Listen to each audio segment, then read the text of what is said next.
स्कंद पुराण। वानप्रस्थ और संन्यास के आश्रम के धर्म का वर्णन।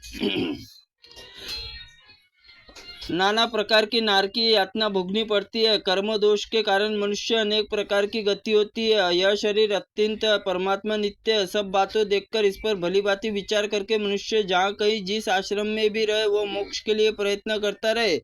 जो बिना पात्र केवल हाथ में ही भिक्षा लेते वह कर पात्री कहलाते हैं। उन्हें अन्य यतियों की अपेक्षा प्रति 100 गुना पुण्य होता है। इस प्रकार विद्वान पुरुष को क्रमशः चारों आश्रमों का सेवन करके धुंधो रहित असंग होकर ब्रह्मा भाव से प्राप्त होकर अधिकारी हो जाता है। खोटी बुद्धि वाले मनुष्य वश में नहीं किया हुआ मन में बंधन में डालने के कारण होता है। उत्तम बुद्धि वाले पुरुषों वश में किया जाता है। मन रोग शोक रहित मोक्षप्रद दे सकता है। श्रुति स्मृति पुराण विद्या और उपनिदेश श्लोक सूत्र भाष्य और अन्य जो भी कुछ वाङ्मय है उसमें वेदों के अनुवचन ज्ञान प्राप्त करता है। ब्रह्मचर्य तपस्या दम इंद्रिय संयम श्रद्धा उपवास स्वाधीनता साधना ये सभी आत्मज्ञान हेतु है। समस्त आत्म आश्रम वृत्तियों में एकमात्र आत्मा जानने योग श्रवण करने मनने योग्य यत्न पूर्वक साक्षात्कार करने आत्मज्ञान से मुक्ति होती है। किंतु यह आत्मज्ञान योग के बिना नहीं होता। योग दीर्घ काल तक अभ्यास करने से ही सिद्ध होता है, न केवल वन की शरण लेने से, न ही नाना प्रकार के ग्रंथों में चिंतन करने से, न दान से, न व्रत से, न तपस्या से, न यज्ञ से, न पद्मासन लगाने से, न नासिका से, न अग्रभाग से दृष्टि जमाए हुए रखने से, न शौच, न मन, न मंत्र आराधना से योग सिद्ध होता। उत्साह पूर्वक लगे रहने से ही, निरंतर अभ्यास करने से, दृढ़ निश्चय से, बार बार उसकी ओर अरुचि होने से योग की सिद्धि होती है। अन्यथा नहीं। जो सदा अपने आत्मा को ही क्रीड़ा करता रहता है वह आत्मा में ही रत रहता, आत्मा में पूर्ण तृप्ति अनुभव करता है, उसके लिए योग सिद्धि दूर नहीं है। जो इस जगत में आत्मा के सिवा कोई दूसरी वस्तु नहीं देखता वो अंतर आत्मा राम योगेश्वर परम ब्रह्मा स्वरूप हो जाता है। आत्मा और मन के संयोग से विद्वान पुरुष योग कहते हैं।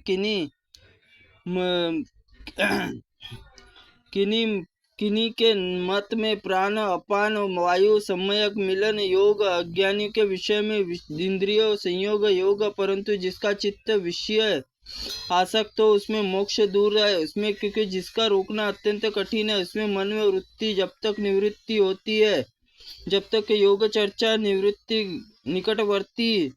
वर्तिनी हो सकती है तो अपने मन की वृत्तियों को शून्य करके उसमें श्रेतज्ञ परमात्मा लगाकर एकीभूत कर देता है और स्वयं मन में आसक्त मुक्त हो जाता है। योग गुरु कहलाता है। समस्त मुख इंद्रियों के अंतर्मुख में करके उसमें मन में स्थापित करे, फिर इंद्रिय समुदाय मन में क्षेत्रज्ञ आत्मा लगाए, सब भावी विकारों से रहित क्षेत्रज्ञ परमात्मा स्वरूप नंदन ब्रह्मा एकीभूत करे और फिर ध्यान, और यही योग है।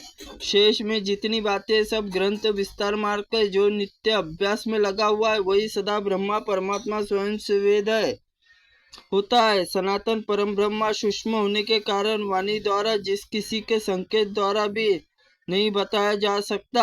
आसन प्राणायाम प्रत्याहार धारणा ध्यान समाधि ये 6 योग अंग है।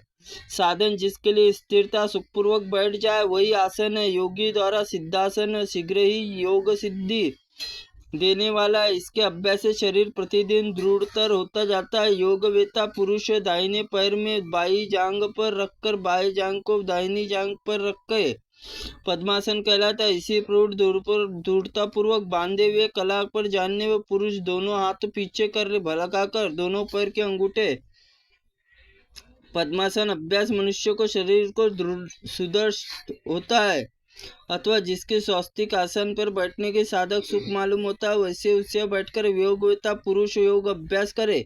जो स्थान सब प्रकार की बाधाओं से रहित संपूर्ण सुख देने वाला है, मन प्रसन्नता करने वाला है, जो पुष्पहार धूप आदि सुगंध छा जाए ऐसे स्थान पर बैठकर योग अभ्यास करना चाहिए। साधक को न तो अधिक भोजन करे, न भूख से पीड़ित रहकर, न मल मूत्र वेग रोककर कष्ट सहते हुए, न राह पर थके हुए, न चिंता व्याकुल होते हुए योग अभ्यास करे। जिस समय अवश्य हस्वे अक्षर उच्चारण होता है, उस समय एक मात्र कहते हुए 12 मात्रों का प्रणाम करके श्रेणी में माना गया है।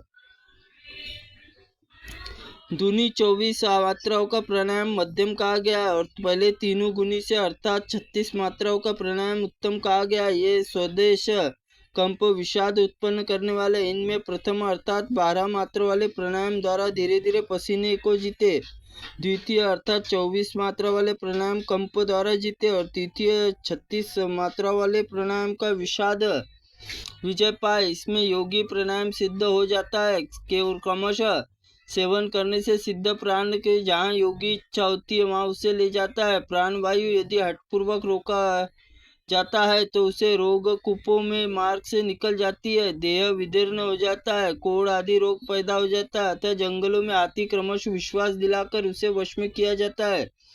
उसी प्रकार प्राण वायु धीरे धीरे रोकने का प्रयत्न करना चाहिए। योग क्रमशः हृदय में स्थापित हुआ प्राण धीरे धीरे अनुकूल हो जाता है। 36 उंगल का हंस प्राण वायु दक्षिण वाम मार्ग में इंडला पिंगला नामक नाम वाली 2 नाड़ियां से बाहर निकलता है।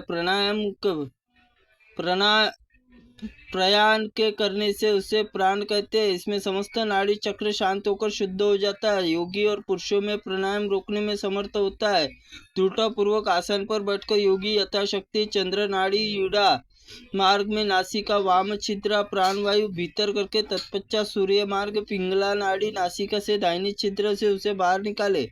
यह पूरक रेचक और नाम वाला प्राणायाम कहलाता है। योगी पुरुष कुंभक नाम प्राणायाम के द्वारा चंद्र बीज से युक्त झरती हुई सुधा धारा का प्रभाव ध्यान देकर तत्काल सुख का अनुभव करता है। तदनंतर योगी सूर्य नाड़ी अर्थात नासिका दक्षिणा छिद्र प्राणवायु खींचकर उदगर गुफा को भरे हुए कुछ देर तक प्राणवायु रोकने से चंद्र नाड़ी अर्थात नासिका वाम छिद्र वायु से धीरे धीरे बाहर निकाल दे। उस समय प्रज्वलित अंगपुंज के समान भगवान सूर्य हृदय में ध्यान करते उसे दक्षिण प्राणायाम योगीराज परम कल्याण का भागी होता है। इस प्रकार 3 महीने तक अभ्यास कर वाम दक्षिण प्रकार प्राणायाम समस्त नाड़ियों को सिद्ध कर देता है और उस समय योगी सिद्ध प्राण कहते हैं। ओम नमः शिवाय नमः। ओम स्कंद पुराणाय नमः।